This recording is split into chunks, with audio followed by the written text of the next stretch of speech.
Tinokuchingamidza muchirongwa chenyu Dark Secrets and Confessions. Tadzoka zvakare tatinonoke because pane vanhu vanga vachiita pest control. Munongozivawo madhiri achona, saka ari kundipa signal yekuti vapedza. Muzuva ranhasi tenyaya as usual. Nyaya yekutanga ndatumirawo audio navamwe vedu vari kuBotswana Haidi vatumira audio vachiti vanoshanda pamba pavanoshanda. Saka pamba apa pane about 4 rooms, meaning to say 2 bedrooms then dzimo. Saka pa 2 bedroom, one main bedroom ndeyababa namai, then imwe bedroom ndeyevana. Saka pamba apa pane mwana ane 25 or 23 mukomana, then nevamwe vadiki. Saka sisi vanorara havo pasi, then mukomana anorara pamubhedha kuda nemunin'ina wake kuti brother ke I don't know, handina kubvunza zvangu sex mwana wangu. Saka vari kuti ivo last night vakati vakarara ndokubva mwana apepuka, mukomana ndokumuka ndokufukidza waanorara naye, apedza ndokuya ndokufukidza zvakare ani sisi, ndobva aenda kunge abuda, ndobva adzoka ndokudzoka pana sisi, akasvika chonjomara pana sisi ndokutanga kuvhura machira, achivhura machira akatanga zvakare kuvhura hembe, mapijama anga vakapfeka, looks like anga achida kutosvika pamazamu, zvinhu zvaanoita. Saka vati ivo patanga kuda kusvika pamazamu ndopavabva vapfakanyika, iye ndobva asumuka akanodzima light ndokudzokera nepamubhedha wake. Saka vari kuti ndakutomucha plus hanzi akafoira, saka akadzoka kumba, ari kugara kumba. Saka vati vanotoswera naye mwana uyu everyday, but vati ndakuda kumutya, havazivi kuti chii chaari kunyaiwafungira, kuti vana hasi teenager zvemunhu ani 23 kuda anenge achida kuvabata-bata, kuda anoda kuita mino zvaanenge achizviita achiona mazamu asisi, kana kuti there's more, kuda ari musatanism, hatizivi. Saka ita vati mamadii kuti mukumbire kuti murare mudining kuna boss. Svika boss vakati hazviiti kuti urare mudining nekuti uri mwana wepano, zvozoita sekuti handisi kubata zvakanaka. Asi manje kana tichavatiswa murumu nemunhu ane 23 mukomana, hezvaakuchimuka mausiku achivabata-bata. Saka indazongovati, you know what, tingada kuramba tingovanza-vanza kanyaya iyi kaingoudzai mai vake kuti mwana wenyu ndozvaakaita last night. Kana kuri kuti mai vachona munhu anodhifenda mwana wake, hameno, but imimi ngokumbira kuti ndokumbirawo. Handizivi hangu kuti imi munozviona sei, asi ndanga ndati zviri nani kuti vangokumbira kuvata mudining. Kana kuti nhasi mukavata akatanga zvakare, mumuke mumuti what are you doing, hameno, teta kutokonzera sinika. Saka kuti kwai everyone should live a peaceful life nemunhu wese wanogara naye, todii? Ukada kuti ukumbire kuvata mudining mama voramba, ukuri kubahwa mazamu nemwana vedu zvakaomari. Mai vangu vanondita murume, makasimba here tete? Ndauyawo nenyaya yangu iri kundishungurudza zuva nezuva mukati meupenyu hwangu. Tete, ndiri murume atobva zera, zvekuti dai kuri kunzi ndakaroora ndingadai ndatova nevana vatoyeyaruka vava kutoendawo kuzvikoro, asi hazvisiri izvo zviri kuitika mukati meupenyu hwangu. Ndiri kungotenderera panzvimbo imwe chete semweya wetsvina. Tete, takaberekwa tiri 5, vakomana 4 nomusikana mumwe chete. Pavakomana vose ava tete, vamwe vatochena musoro, hapana kana umwe chete ane mukadzi. Mukoma wedu Gilbert ndiye aimbenge akaroora, asi maiguru vakati kange mbeu kurima kwandikuona, vakapeka mabhegi avo vakaenda kumusha kwavo. Chete taiva vadiki, saka tainge tisina kunzwiswa kuti chii change chaita maiguru vaende kumusha kwavo. Hanzvadzi yedu chete ndiyo yakaroorwa, asi vakomana vose tiri marombe. Kwete kuti hatiedzi kuzama kurarama, asi zvinhu zvacho zvakaoma. Tete, unongoona kuti uri kukweva dovi nestraw. Tete, pane chimwe chinhu chiri kundidya mwoyo, ndechekuti chinhu chisiri izi kutaurana nezvacho pajekerere, nokuti nyaya yacho ikasataurika mushe zvichanzi ndakapumha mai uroyi. Ndakapumha mai vekubereka uroyi. Kuti nditaure kuna nasekuru inoita imwe nyaya, ndobva ndaripiswa, nokuti zvinhu zvacho hazvina yandingati evidence, ndichiziva kuti zviri kuitika kwandiri zuva nezuva. Ndinorota ndichita bonde namai vangu zuva nezuva, kutoona kuti avo amai vangu vapinda mumba mandinenge ndivete vari musvo, uye kuzosangana neni pabonde. Vachipedza kusangana neni pabonde, panobva pauya chimwe chinhu chatisingaoni choita bonde neni nekumagadziko kutete. Ini zvinondishungurudza mukati meupenyu yangu. Nhamo inenge yechimoto tete, uku chakatsiga moto, uko chakaugarira. Ndiri kutsva mativi ose tete. Izvi zvinhu zvinoitika zuva nezuva ende ndakaziva maitikiro azvo anotova nepeteni yacho, anotova nepeteni chaiko. Tete ndakamboda kuvhunza madzikoma angu zvinoitikawo kwandiri zvinoitikawo here kwavari, nokuti ndaida kuona kuti ini ndiri ndega here ndiri kuvhiringwa nenyaya iyi kana kuti akawanda. Asi mashoko akarambira pamuromo tete, nokuti nyaya yacho iri sensitive. Inotoda handle with care chaiyo. Manje chandisiri kunzwisa panyaya iyi kuti ndiri kushandiswa nespiritual wave here, inouya yakapfeka face yemunhu wandoziva, face yamai vangu, asi everyday here. Ko yadiya uye yakapfeka chero face yeumwe munhu asiri mai nyakuberekizo. Ndine umwe mubvunzozve. Ko chinondibata chibharo ichi chini? Chibharo nekuti hatina kutenderana. Unenge uchingonzwa kuti pane zviri kuitika, asi chinhu chacho usingachioni. Igrade ripi reuroyi iri? Uye purpose yekundibata chibharo ndeyeyi? Dai anga ari munhu waunoona, ndaibvunza kuti watumwa nani uye zvaunoita unozviitirei. Ndakambozama kufambira nyaya dzangu kune vanonzi vanobatsira sezvo ndisiri chananira. Tete ndakaudzwa straight kuti mai vako vanoziva zvavakaita muupenyu hwako, ende kana dai ndaida kusunungurwa ndaifanira kuuya navo kuti upenyu hwangu ufambe zvakanaka. Ndakapotera kuna sekuru sokuti ndakaona kuti ndikaenda ndega nyaya yacho inozobuda nepamwe. Sekuru vakaenda kuhanzvadzi yavo amai vangu kuti mwana ane zvisiri kumufambira mukati meupenyu hwake, saka mungozama kuti upenyu hwake huendeke.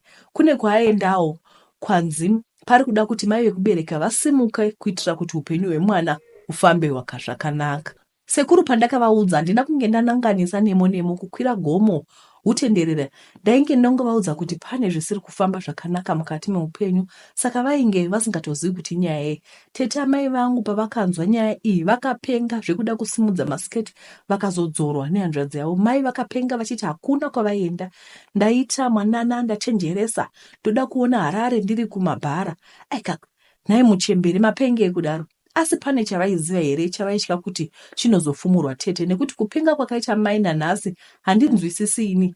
Zvakabva zvawedzera pfungwa yekuti zvinhu zviri kuitika muupenyu hwangu, mai pane chavari kuziva chavasingadi kuti chizikanwe. Dai baba vangu vari vapenyu ndaigona kuvaudza zvaiitika pamusoro peupenyu hwangu. Manje baba vangu vakashayika tiri vaduku, tikakura tichirerwa namai. Nekuva desperate ndakamboaprocha mai nini kuti vanomira samai vangu. Vakati kwete, tsika dzedu hadzidaro, vanenge vamhura mukoma wavo mai vangu. Mai vangu vapenyu, saka ndivo vanofanira kumira panyaya idzi. Tete ini ndapererwa, handichazivi zvekuita. Dai ndiri ini ndoga mwana mukomana asina basa, asina mudzimai, asina mwana, ndaiti zvinowanikwa. Asi tose tiri vana, tose poshaikwa chero 1 ane mwana zvake wekupomedzero. Tete ndabatwa nemweya wakaipa ini, handioni kuti ndichagarira chiipa nyika. Upenyu hwangu hausikana kumeka sense. Gore rinotanga rikapera ndichingotenderera panzvimbo imwe chete. Tete ndiri kubatwa nemweya wekuzvipfuudza, kuda mweya wangu zvese nenyama yangu ingawana zororo. Hakuna kusiri kufa, ndakatofa kare. Ameno vakambopindana nesituation inenge yangu makapabuda usei, nekuti ini ndatambudzika, ndiri kunzwa kuremerwa pfungwa zvese nepanyama. Chivedwe ngatingobatsirewo mukoma vedu, tingaona kuti tingavabatsirawo sei, because vari kusangana nezvinhu zvinorema. Asi chandoda ngota ndechekuti suicide is not the solution. Handiti munongosiyawo macomments vari kuti kana pane vakambosangana nezvakadai ndiudzeiwo mazano. Regai tipinde munyaya inotevera. Ndinorerura kusunga nhengo yemurume wangu. Tete makadii? Indakaroorwa nejoki remurume. Tete ndakambotanga ndichakwira makomo ndichinamatira marriage, ndichishamanda nendimi. Ko takarayirwa nana tete kuti munhu anoshingirira imba yake. Ndakashingirira tete, asi kushingira kwangu kwaita kuti ndigare ndichigwabvura, ndigare ndakarapwa zvirwere zvepabonde zvakasiyana siyana. Kana ari mazijekiseni anorwadza kubayiwa, handichazivi kuti ndakabayiwa mangani. Ndakambofunga kubuda mumba macho, asi ndakabva ndazviudza kuti hakuna kusinganayi. Ndibude mumba kuti ndinoita small zeumwe murume, zvainge zvakangofanana, zvisingaiti. Mazuva ekutanga ndaiti ndikabata girlfriend inenge iripo mazuvawo, either ndaienda ndonoita noise, asi unosvika pachikamu chekuzorora wani. Mama girlfriends aiudzwa kuti handina mukadzi, akashayika. Vana vangu ndakavahayira musikana webasa, kikiki kuseka nhamo serugare. Ini manje kufa. ini manje musikana webasa chokwadi vamwe vanhu denga muchaita rekugugula ndakazoona kuti magirlfriend andaikonfranta hana mhosva vamwe vanenge vakadonyepegwawo mhosva chaiyo yaive hono yangu yandaigara nayo yaisada kupfugwa nemadhirezi mhosva yaiva yehono yangu saka kupedza nyaya kwaiva kudzokera kumusoro wenyaya ndakaenda kune imwe n'anga yechichawa ndikatsanangura nyaya yangu zvakazara ndaitotema ndichiburitsa chibharuma chemadziwa nekuti sekuru ndatambudzika ini sekuru vakanzwa tsitsi vakabvunza kuti ndaida kubetserwa nei ndakaudza sekuru kuti ndaida central locking system kusota ipo paibva dambudziko nekuti ndaizofa ndichakapedza mbudzi vana vakasara vari nherera sekuru muchawa vakanditi zvandaichema zvaive zvishoma vaizogadzirisa vakandipa mushonga wekupfeka kusikarudzi kwangu vakati zvainge zvaringana ndenhangu kumba sekuru vaive vasota murume aiva nemeso tete ndiri kudaidzira kuti it's nice to be here murume wangu ava kuswera ari pamba achitotamba bhora nevana pasati pava necentral locking system tainge tisingavazivi pamba isu asi unongoona kuti shasha ine zviri kuinetsa inenge iri worried asi zvinhu zvacho hazvibvunzikwi sechikwereti chemari yembanje semunhu ainetsa mastreets haazivi kuti kwakalokwa ndekupi ini hazvibvunziki nokuti handichabvunza kuti munoziva sei kuti makasungwa mazviona sei muchiitei mufunge murume wangu tete ava kutoswerawo pamba nemhuri kune vanogona kuti wakaita utsinye kwete utsinye handina kuita ndiri kugadzirisa nyika wake utsinya waive ushoma here wekuti ndinogara ndakabayiwa majekiseni taipu netaipu utsinye ushoma here wekuti ndinogara ndichikwenya handiti pachitsidzo akati achava faithful for better or for worse so zvaanga oita izvi zvaibvepi tete handina kana regret sokuti zvaisabatsira kubuda mumba tonoita small semwe murume ndichirwadzisa umwe mukadzi asi zvandakazoita manje number 1 kungogura source of musikanzwa unyerere zvako ndizvo zvavakaita izvi kwai takangoloka because unotoona kwai kushingirira kurapa mopo pamusana mopo iri pamusana iyo uneziso rine mpondi kwai togadzirisa chikonzero chaita musoro uteme totsvaka chikonzero toda chikonzerere kushingirira kurapa mopo hatisi kuda mhopo toda chikonzero chaita kuti musoro uteme saka musoro wanyayotema zvikaibodo toda chimudzi wachona ndokunobvisa mudzi iwowo zvinhu zvacho ngaitipinde munyaya inotevera yakanyogwa nechirungu tete varoyi variko witches do exist they are able to go into your future and read your star and when they see that you are destined to be rich they'll either kill you or smear your life with feces so much that your life becomes nothing. I was saved by God. I nearly died in 2011. I just started having a terrible headache until I finally went at the hospital where they said it was meningitis, but it was a wrong diagnosis because it wasn't getting better. The doctors retested me and said it was TB of the spine. That was the first time I had ever heard about such a disease. But while I was in hospital, I started losing my mind. One night I dreamt I had a face-to-face encounter with a demon. I asked the demon, "What have you stolen from me?" And the demon replied, "I've stolen your wealth. You were supposed to have a lot of houses." The demon even described the type of houses I was supposed to be living in. When I told the demon, "Give me back everything you have stolen from me," the demon protested. The same night, I believe I actually died because I began to see myself in the second heaven, that space where the stars stay. But I could sense I was in a kind of tense war-like environment.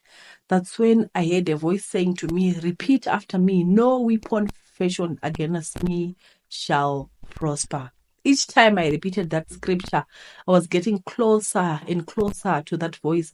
I think I repeated it 3 times, and on the 4th time, I tried to turn around to see what was behind me. That voice suddenly said in a fearful tone, you are disobedient.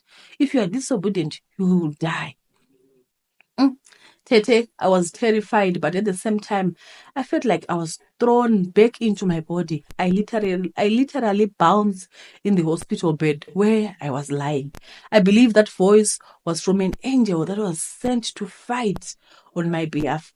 While I was in that hospital, I would sometimes feel like I was talking to demons and they would speak back to me through the hospital TV, though only I could hear them. I remember once when wrestling came on TV, there was this wrestler with a snake tattoo. I saw that snake actually moving along his body. I was hearing voices that didn't exist. One afternoon, I had a visitor, an elder from Zayoja. I told him everything that was happening. He said I was under witchcraft attacks. He told me he would wake up at midnight to pray for me, and that when he was done, he would call me and tell me to check myself.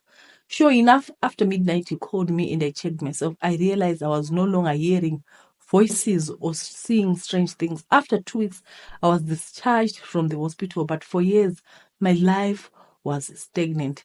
There was no financial progress.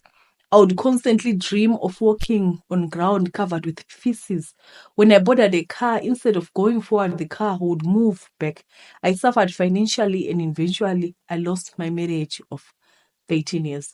That dream of stepping in feces only stopped recently when I found a preacher on YouTube who taught me how to pray. Because when witches want to curse you, they use the following: the soil, the east wind, the water, the sun, the moon, and the stars. So if you want to deliver yourself, first, you must give your life to Christ. Take Holy Communion every day and feed the earth with the sacrifice of blood daily. As Christians, we can use water, mix it with salt by faith to represent the blood of sprinkling. You proclaim that this is now the blood of Jesus that speaks better than the blood of Abel. You pour it on the ground and ask the earth to respond on your behalf. If you keep dreaming of being surrounded by feces, there's an altar somewhere with a doll representing you, smeared with feces. So there's a spiritual bath you must do to cleanse yourself. Tete, I no longer have those feces dreams, and my life is improving day by day. Even if a witch visits me in my sleep, I now hear the voice of God whispering in my ear, telling me what to say. To those who want to learn more, I encourage you to listen to YouTube teachings by Dr. Francis Miles from Zambia and another minister called Clopas Wanyama Ministries on YouTube. You learn a lot. It might take time, but eventually you begin to see changes. I'm still praying and hoping to fully recover from my stolen blessings, but I am already seeing changes. Ndakavabvunza vakati zvoni kwai nyaya yetsvina iyi kwai ndikangoona tsvina chete aiwa hapana zvinofamba. Handiti kazhinji kacho isi tinoti kana tikaona tsvina, vamwe vanoti vakarota tsvina kana kuti vakarota vachifema mweya wetsvina inenge iri mhare, asi vari kutaura kuti ivo vanongoti vakaona tsvina aiwa things will just take a wrong turn. Ndio nyaya dziri kusanganikwawo nevamwe. Handizivi kuti imi munofungei. Tinokutendai vedu vene kuona kwamaita muzuva ranhasi. Hatina kuwana nyaya dzakawanda, asi regai pane vamwe vanga vanditumira email apa vanga vachiti vari kuzavati vachataipa vane nyaya yavo, vakambondibriefa zvavo nyaya yachona, saka vachadzoka, mushuwa vachataipa muzuva ranhasi. Tinokutendai nekuona kwamaita. Muve nezuva rakanaka, ndatenda. Bye bye.